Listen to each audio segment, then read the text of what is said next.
mudutabarize bace hirya no hino imiti ntibure, kuko hamwe imiti yobura leta ikabura ukuntu yofasha abantu bagwaye uyu mugera, nukuri abantu bazopfa nk'ubunyegeri, bazoshira nyene neza kuva ku bato gushika ku bakuze.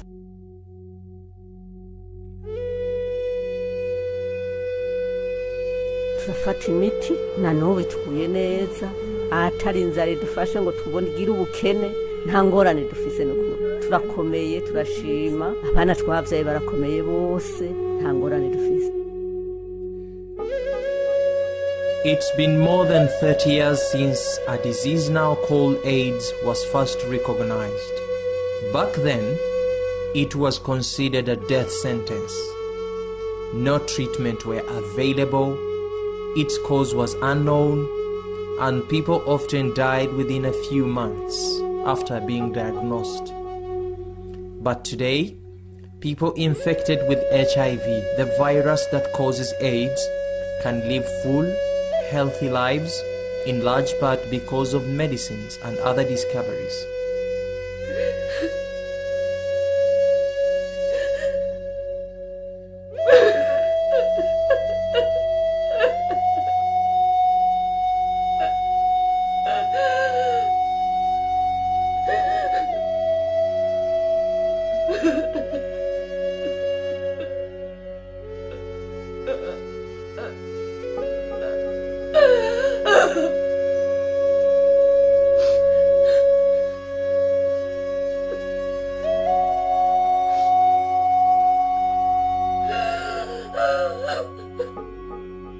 My name is Bigirimana Ayuba, and in this program, I am going to explore the success, failure, and challenges in getting the best possible treatment to every Burundian who needs it. I would like to guide our listeners through the realities and challenges of providing drug treatment to the people living with HIV in Burundi. We will talk about the past, the present, and the future, where we will see if there is hope for HIV cure.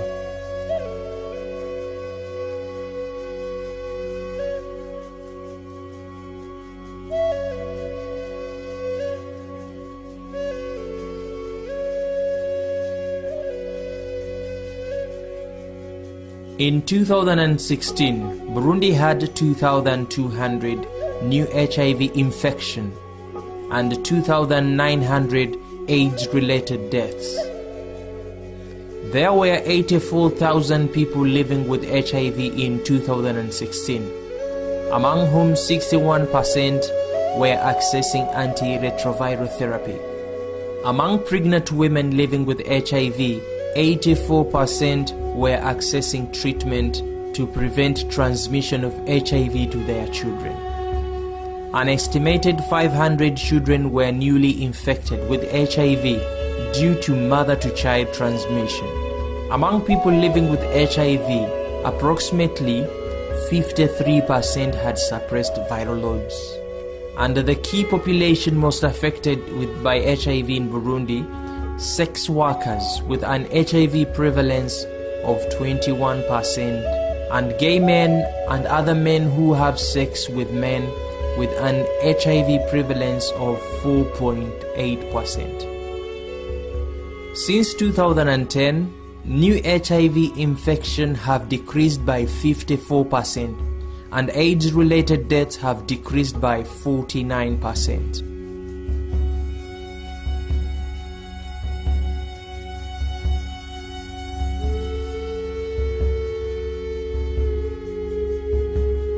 AIDS is one of the most dangerous diseases the world has ever seen, and tens of thousands of Burundians have died since its discovery in the early 80s. Many families have lost their loved ones in the past 3 decades. Thousands of children have become orphans due to this killer disease. The global framework for confronting HIV is universal access, intended to mean the scaling up of HIV prevention, treatment, care and support, with the aim of coming as close as possible to the global universal access to treatment for all those who need it. I want to visit some few healthcare centers which serves in and around Bujumbura to take you to the challenges they go through in order to ensure people get drugs, or the challenges they go through when providing the ARTs to those in need. The purpose for this, I just want to give you an idea of the demand for HIV treatment here in Burundi.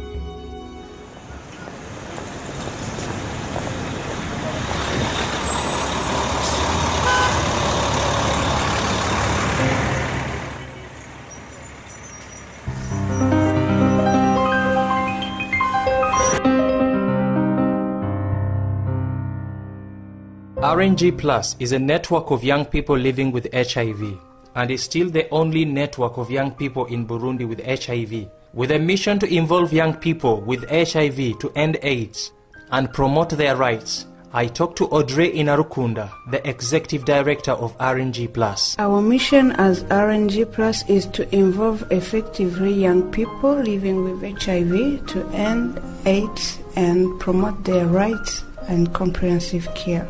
What are the services you offer? Currently, RNG Plus run a youth center which provides SSR services to young people. And since the beginning of 2016, an artistic program was launched as an innovative way to reach young people. Also, the RNG Plus is implementing the Ready Teens project, which targets adolescent and young people under 20 years.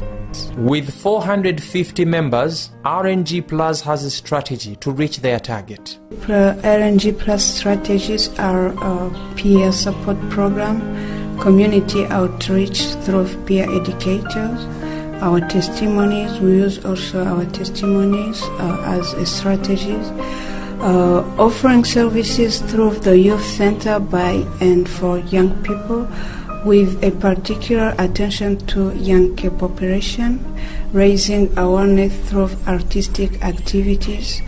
So those are the strategies which are used by RNG Plus in order to reach our target, in order to reach the young people wherever they are. So among the services you offer here at this center, I saw there is a counseling, maybe, and blood testing. When you estimate how many people do you receive, those who come for blood testing? Maybe if I try to explain how many people we receive in that center, for the HIV testing, for instance, for per day we can receive between 4 and 5 persons per day.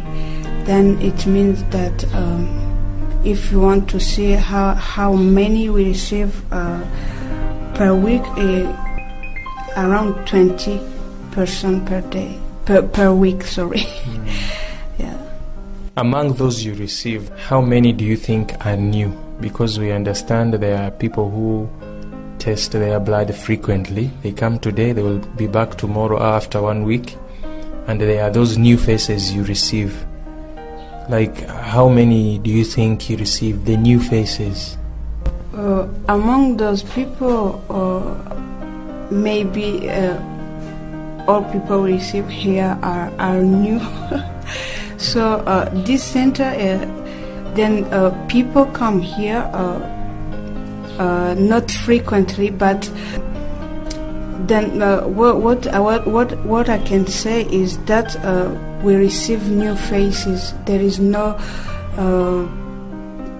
old faces who come, or there is no one who come twice, who come. This network is facing with a challenge, and it's a very big challenge.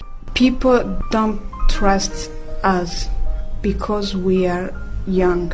Then this is the obstacle to reach our objectives. Then, for instance, when we want to reach young people, which are not infected, or who are infected, then there are some parents, they consider themselves as old person.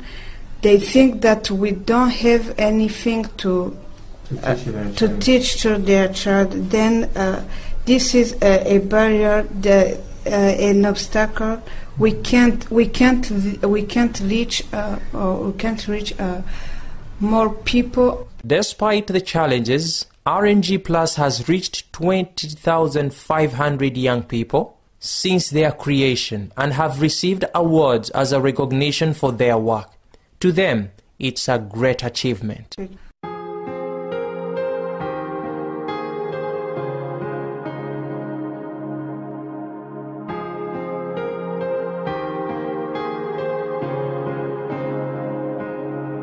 My name is Ejide Hagimana. I'm a medical doctor by my background, and I'm senior manager of Village Health Action, and I'm acting as a clinical officer in the project called HIV and Harm Reduction, which is being executed in 11 countries of Eastern Africa and included other countries. The project is executed by Village Health Action through ABS, which is an alliance, Burundian alliance against HIV and the promotion of the health, and a member of International Alliance Against HIV. What are the successes of distributing or providing ARVs to the people living with HIV here in Burundi? People are getting life. They are getting life. Antiretroviral drugs have made a great revolution in terms of treating HIV infection, because when you are under this treatment and when you follow exactly according to the doctors, you are sure that you live a normal life. You live a normal life like others, because you need to reduce other comorbidities, diseases that can go because your immunity is not working well, because the virus came and then it replaced the DNA of the cell. So if the cells are not damaged, you can work exactly. So people who are under treatment, they are living a normal life. We have so many international aid organizations and local NGOs or local aid organizations. Despite all the work you've been doing, why do you think is HIV still spreading into people? Well, around 35 million people who have HIV. You find 8 million were especially here in Central Africa. Why? The first thing, is poverty. When there is a poverty, people may be tempted to do risky behaviors. And increase the new infections. So when there is an increase of the new infection, there are some cases who are controlled, and there are some when there are new infection, is you add some control. Another thing is that, take an example of mother who transmitting HIV to child. The problem is that couples don't go to the health center to screen. They don't know their status. They said. Are you talking about the pregnant women? Yeah.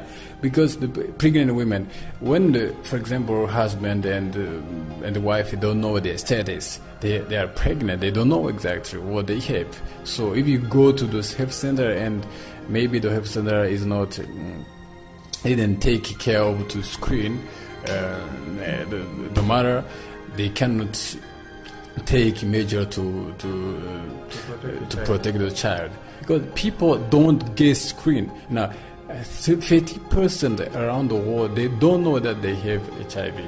So if people are not going to the health center to get them screened, they will continue to spread the infection.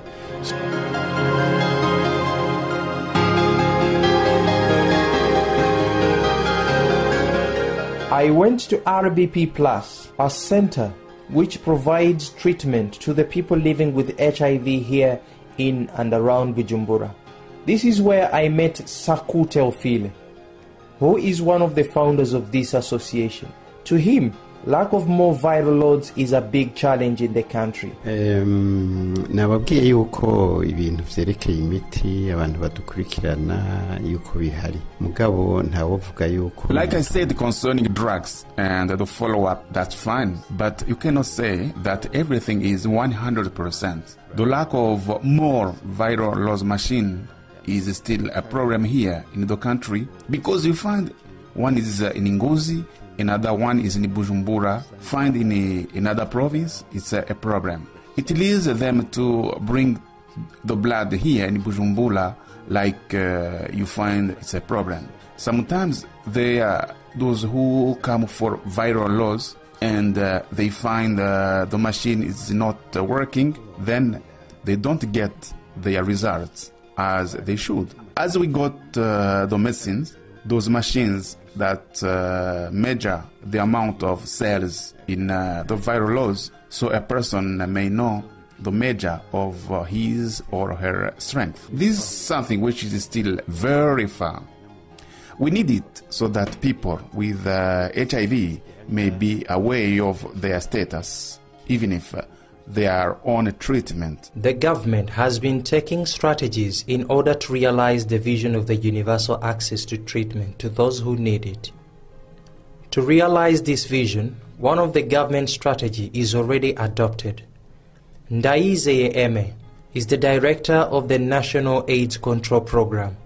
This is how he explains. Les stratégies qui sont adoptées, c'est qu'on est en train d'étendre les services au niveau des structures de prise en charge. The strategies that are adopted is that we are expanding services at the support structures so that majority of the sites can also provide antiretroviral therapy. So today we have around 750 sites that are providing antiretroviral therapy, while in 2010 we were almost without a site. So we are increasing sites, but also staff training so that the treatment of ARVs therapy can be initiated by nurses or other care sites. Other strategies are that we guarantee the availability of ARV drugs so that anyone in need can have them. But we are also strengthening the link between screening and care so that people who have been tested positive for HIV can be enrolled directly into care services, and finally they can be put puissent être enrôlés directement dans les services de prise en charge afin qu'ils puissent être mis sous traitement. How are you addressing the challenges which are there in the distribution of ARVs and ensure people get their medicine so easily? Au niveau des sites de prise en charge, il y a d'abord les outils qui sont utilisés. At the level of support site, there is first the tools that are used. It is in particular a register management of ARVs. There are also the file of people living with HIV. So through this register, we can see if the person comes to make his requisition and we give him an appointment. So by visiting this register, we can see if the person honor or not the appointment. This makes it easy to identify people who have not responded to their appointment so that they can be caught in time, so that they are not lost or be abandoned. At the file level, it is easy to follow. If the person comes to stock up or came late, there is a mechanism if there is a delay for the person to be contacted to be aware of this problem or his situation so that he can continue with the treatment. So through these tools, it is easy to identify people how they meet their appointment to stock up. C'est facile d'identifier les personnes, comment elles répondent au rendez-vous pour s'approvisionner.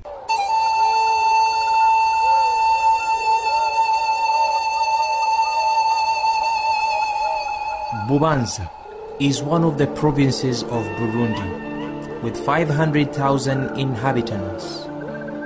My colleague scholar Antamasha Kabano traveled 50 kilometers from Bujumbura to Bubanza to investigate how people infected with HIV cope with the situation when it comes to access to HIV treatment. They met a group of brave women who were open to share their stories and experience on how they came to find out that they are living with the virus and how the ART improved their lives.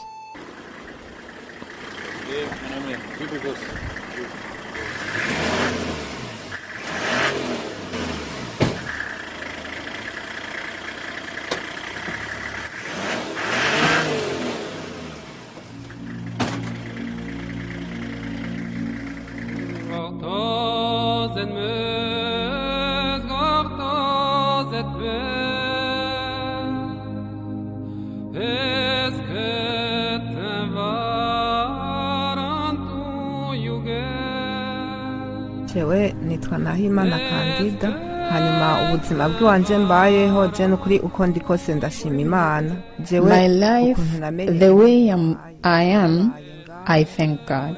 How I knew that I'm infected, I started to get sick. I lost weight and having malaria week after week. I used to take quinine and feel a bit better, but after 3 days, I feel the same pain because I was a thin person, poor and widow. Since I lost my husband in 1992 with small children, then I saw that I continued to get sick all the time, and I thought to myself, but why? I thought maybe it's because I don't get enough tablets. I was so scared to go for a test by myself. I had a feeling that in case I find I'm infected, I will die. So what will happen to my children? I kept on going to see a doctor. The time came and I joined RBB Plus. So we were invited to a meeting and I saw we are many. I'm not the only one with the problem. So we chatted. We were so happy and I was happy too. Until I started taking my medicines. I started taking Bactrim until I was put to ARV. Later, I was well. I raised my children well. The teachings we got from RPP Plus and at the hospital helped us much. Most especially they gave us something to eat. It reached a moment I felt as if I was no longer sick. Even now, I'm not sick. I'm well. I thank God. I'm well because since that time, I was sick of malaria. When I started taking ARVs, I have never got malaria again.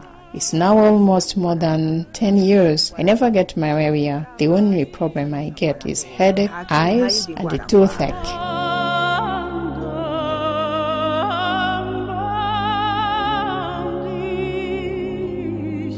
jewe nitwa Nizigama Marti nkaba muri komite ijejwe kuraba abagwayi bacu. My name is Nizigama Marti. I'm the community responsible for monitoring our patients in Buhororo Hill 1.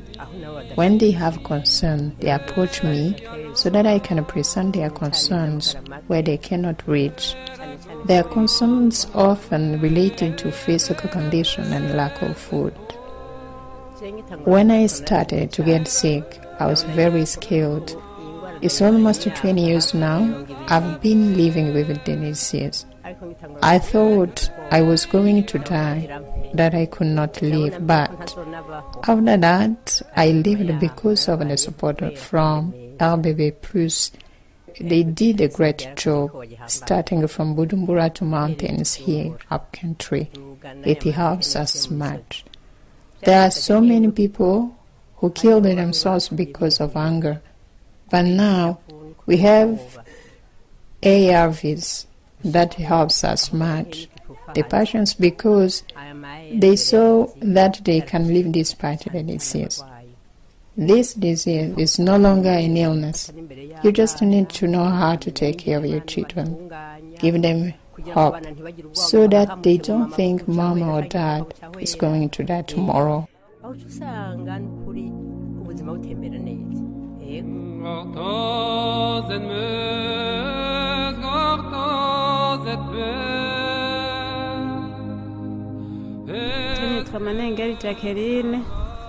My name is Manengeri Jacqueline. Before I knew that I am sick, I went to the hospital and I wasn't feeling well. All my body was very weak even though I was a very strong person. But when I got there, because my sister and her husband had died with AIDS, I was always telling my husband to go get tested. But he told me that I already got tested and I am fine. So I cannot be well and you are sick. So when I was admitted to the hospital, they had me screened and then they asked me, if we tell you the results, how are you going to take it, good or bad? And I said, truly speaking, I will take it the way it is.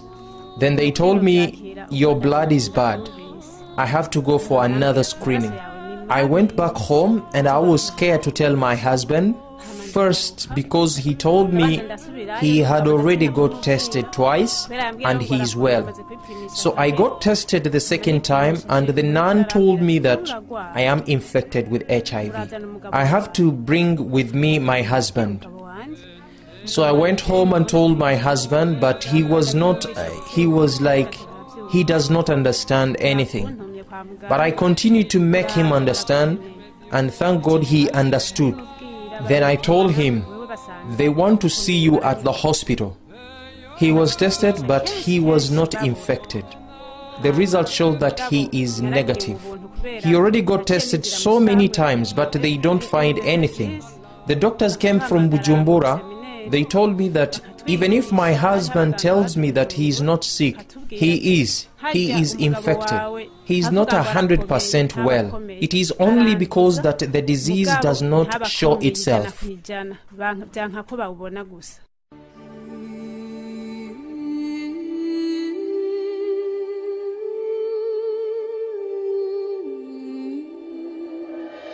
Many people have fears, prejudices and negative attitudes about HIV and AIDS. Stigma can result in people living with HIV being insulted, rejected, gossiped about and excluded from social activities. At its extreme, stigma can drive people to physical violence. People living with HIV often feel nervous about telling others that they have HIV due to the fear of stigma and discrimination.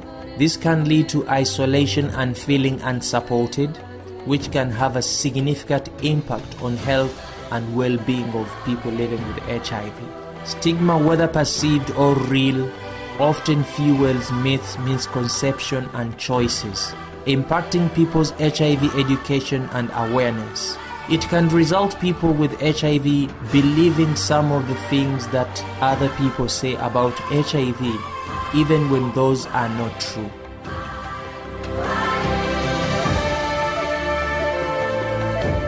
Rosé is a 24-year-old. He was born with HIV and he was 19 when he first came to find out he was living with HIV after a long illness which took his mother's life. So he decided to go for a blood checkup, accompanied by his brother. The result was positive. How did you come to know that you are HIV positive?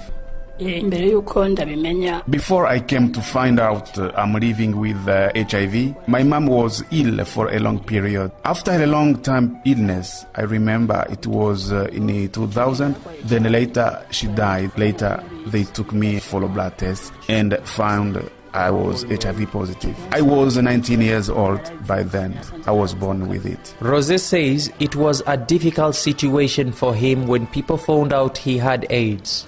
He became a subject at school and the people used to point their fingers at him whenever he passes by, which led him to stop taking his drugs and preferred to die. So have you ever experienced any stigma?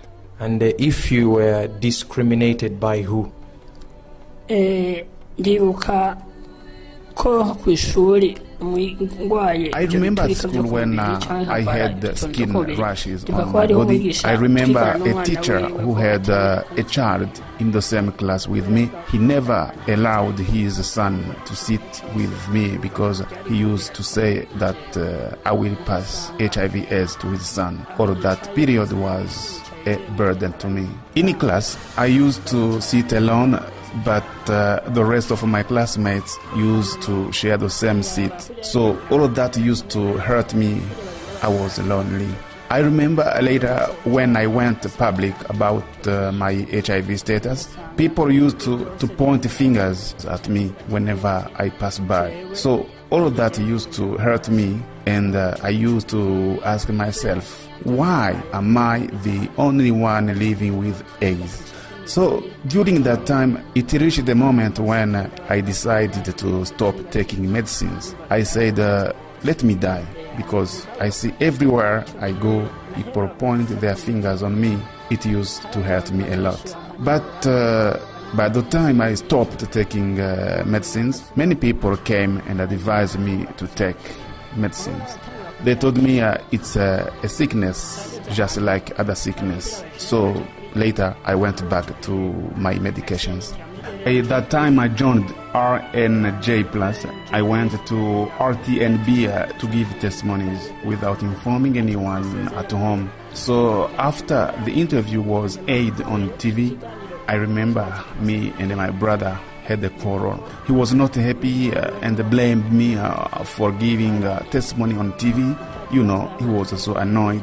But I told him I just wanted to get peace. I want all of the people to know I have HIV so that they may stop pointing their fingers at me, gossiping on me. I saw that I can't gather all the people, but if I go to the TV, my message will reach many people. Bugabo ngiye kuri televiziyo niho nabona ko message yanje yoshikira abantu benshi.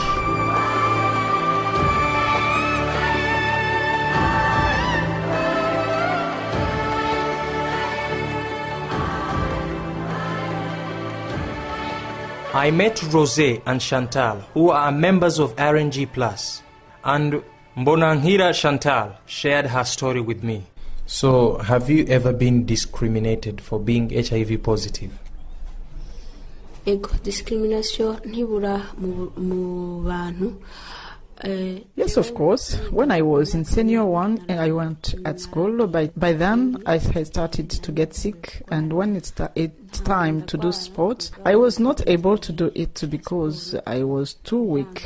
I was already taking medicines. I didn't have enough power. I went to the doctor and I told him to write a small note to convince my teacher. Then when I handed the note to the teacher, he was surprised and asked me, "Are you HIV positive?" I said yes. He told me to sit. But as days passed by, I started to see people looking at me. Some asked, "Who is so-and-so?" After a few days, students also came to see me in my class. The whole school used to look at me. It reached a moment I gave up school because of fear. I started to stay in class for whole day. I used to enter class before anyone else at 7 a.m. The rest used to enter at 7:30 a.m. I stayed in class until it's time to go home. I started to have fear. I felt as all of them know me, as if AIDS is written on my forehead. I gave up going to school, but after that, I found out that this is a common issue which faced those in the residence area. I said, let me go back to study, but it took me long. Ndavuga nti ntaho mungiye kuguma mu nzu alone and frightened. Oh, the darkness, the days are long. When HIV was discovered in the early 80s, people struggled a lot when it comes to treatment. By then, it was like a death sentence because there were no treatment. People died in a space of few months after being diagnosed, and treatment was so expensive, and it was only ordered from Europe. In 1992, Théophile Sakou was among them during those hard times. Sakou says people died in large numbers because of lack of medicines, and some of them sold their houses, their belongings, to enable them travel to Europe in search for treatment. By then, things were so difficult because it was in 1992. It was difficult, but when I got the results, the doctor was able to make a follow-up on me. He gave me a device because there were no medicines. Those who were able to get medicines, they ordered it from Europe. The medicine for 1 month cost between 350,000 and 400,000. So it is like people sold their properties. They sold their houses in Rohero. Some sold their flats so that they can afford those medicines or be able to, to travel to Europe because of medicines. Some became refugees because they were infected, but for me, I was not good financially. Sakou says people who were infected with HIV were noticed by the signs on their bodies: loss of hair, red lips, and stigma. was on a high rate. Muri ico gihe umugera wa sida waroteye ubwoba ngaha mu gihugu kuko by then AIDS was a scarring disease in the capital because many died, most especially those we call intellectuals in French. They died because they were afraid. Even the normal people, you find there are signs on their body, wounds with no hairs or on their head. You find the lips are red colored. You find people were running away from them, and that's when stigma started. That you can get infected when touched by infected people. So you find a person has two diseases. He is sick of HIV, which disrupts his body, and also get sick of the people who point fingers at him. A program coordinated by UNAID, that there is a movement to try and finally end the epidemic as we know it today. It's called the 90-90. That means testing at least 90% of our world population, or treating at least 90% of all who are positive, and then monitoring the patients so well that at least 90% of them have biological suppression. If that was implemented by 2020, by 2030 would be eliminated. But the question we have, do you think if this was implemented, it would indeed end the epidemic? Okay, right now I'm at the UNAIDS headquarters here in Bujumbura. I went to seek answers concerning the 90-90 target. I'm together with the country director. Okay, my name is Ben Waham, and I would like first of all to thank you very much for giving us this opportunity to talk about this disease. Ben Wahab, we know that it is now less than 2 years left to the program target since its implementation in 2014. How feasible is this target? I think, first of all, let me say that this 1990 target is a vision of our Executive Director, Mr. Michel Sidibe, and it's basically the first 90 is to try to test 90% of the population. And the 90% of this 90% should be put on treatment. And the last 90 is 90% of this 90% should get viral load suppressed. So basically is that. And then here in Burundi, I think it's feasible because if you look at the last DHA, we have all the target with the complete data. So we know that according to PMTCT, we are sure that we are going to get the target. For the new infection, the same thing, and also for the treatment also, there is a really a good advantage on that. But for for the treatment, the pediatric treatment, that is the point. And I think if we are going on the same way, we should get also this target. So basically, Burundi is the good line, because even if you continue like this, probably by the end of this year, Burundi will be probably one of the few African countries who got the target regarding the PMTCT. So basically, this is it. So we understand there were some complaints, and in many parts of Burundi, in up countries, I'm talking about those mountain areas where it's difficult to access, and in a country where you don't have enough data of everyone who has this disease. What program on ground, at least to reach these people in those areas who are not in the urban areas, to benefit from the program? And is there any project or strategy on the ground, at least, to enlighten people and create awareness about this project? So I just want to also to make you aware about an issue we are seeing the last few years, that HIV/AIDS became an urban issue. For example, here in Sudan, the rate is 4.1%, where in the other urban area is 3.7%. And if you take the data, the general population, around 1%. But the issue is that is not working anymore. This is what our regulator, Michel Sidibe, his vision is population location, is to see the last 6 months or the last 12 months, where is the part of the population where we see the data exploding. And then we should concentrate all our efforts in these areas. So if you see HIV/AIDS became really an urban issue, so we should put a look on that. In the same time, we should always remember that Burundi is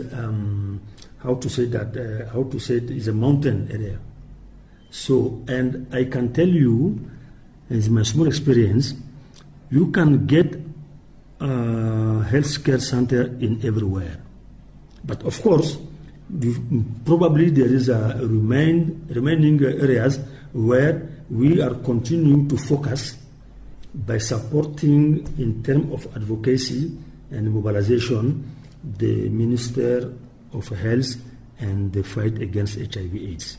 We understand that big pharmaceutical companies, international AIDS organization have been trying at least to put people or to inform people about this virus or to put people on treatment. What is so different about this program? Yeah, this program, as I told you before, this 1990, today is the best thing to do to really get people testing, putting them on treatment, and make sure that they also get viral load suppressed.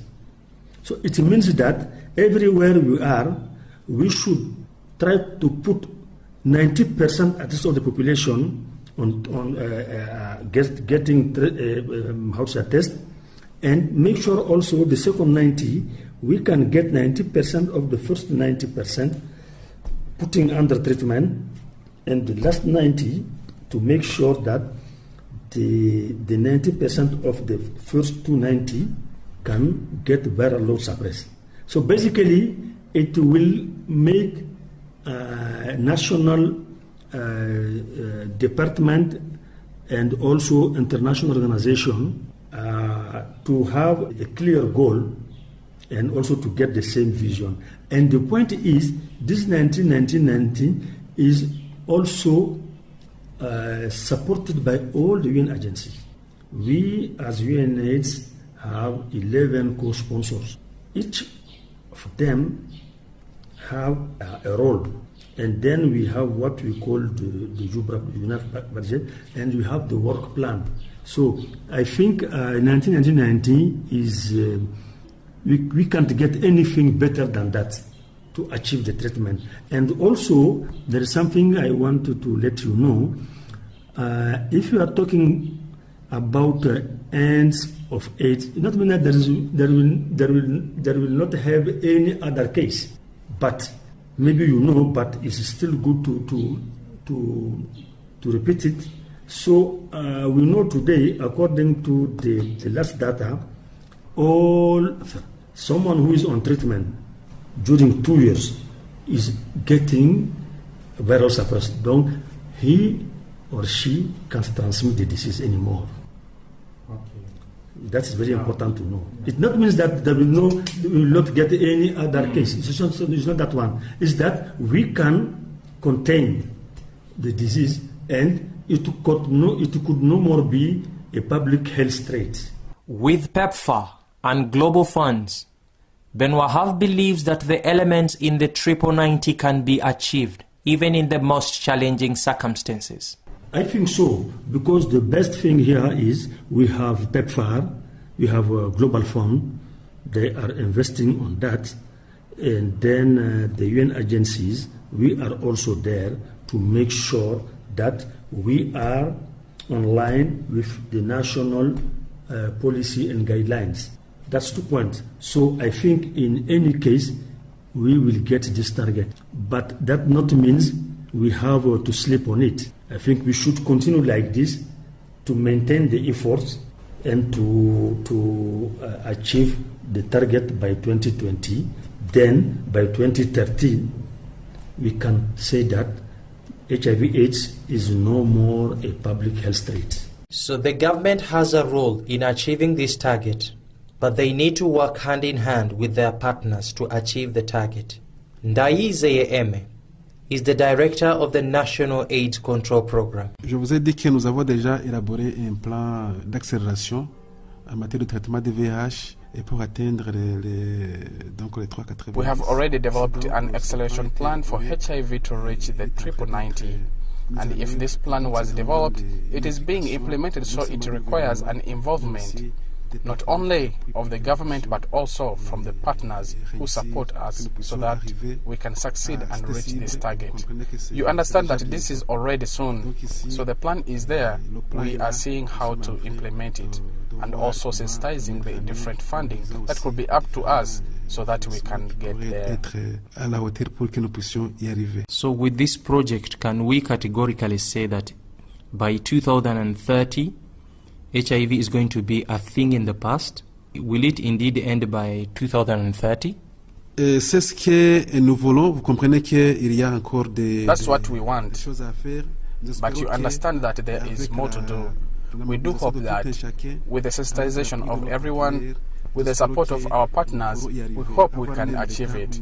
Even having the state we are in today, we hope that by 2030, we will achieve the elimination of HIV. When HIV started in the early 80s, everyone was scared. No one knew how to help the people who were filling the hospitals and then dying swiftly. Now, over 3 decades, according to the UN agency, almost 39 million deaths. We finally know how to treat it, prevent and control it. Although a vaccine remains elusive, but knowing is different from doing. With the UNAIDS 90 project, the new fast-track strategy to end AIDS epidemic by 2030, to me, this is the only solution. As the UN agency said, if the world does not rapidly scale up in the next few years, the epidemic is likely to spring back with a higher rate of new infections. The goal is ambitious. There are still a lot of global problems and prejudices to overcome. But today, experts can see what once seemed impossible, ending the epidemic, is finally within reach. And the 3 elements of the 90 are going to help make it happen. It's been me, Ayuba Bigirimana. Thanks for listening, and bye for now. Stand together, fight AIDS. In times of joy, in times of sorrow, let's take a stand and fight on to the end. With open hearts, let's stand up and speak out to the world. We'll save some lives, save the children of the world.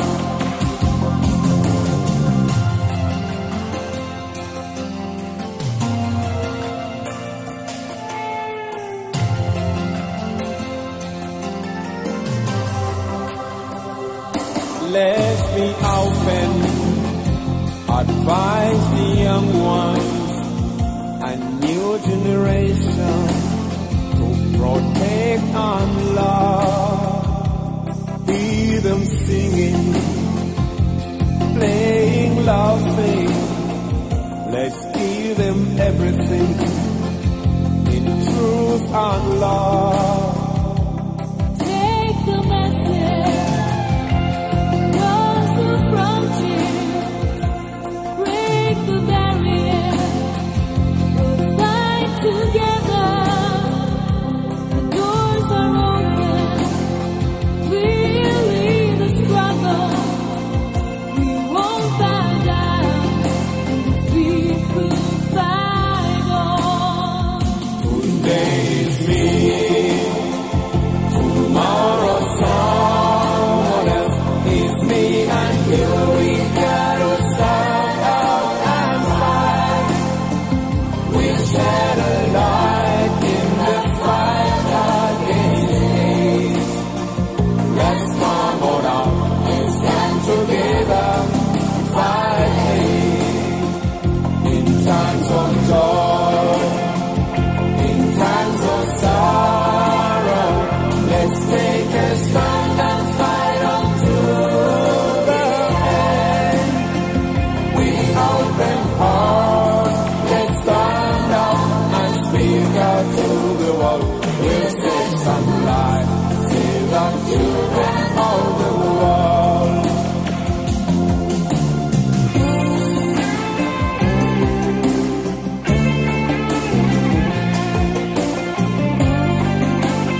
Let's come on out, let's stand together on Fridays in times of joy.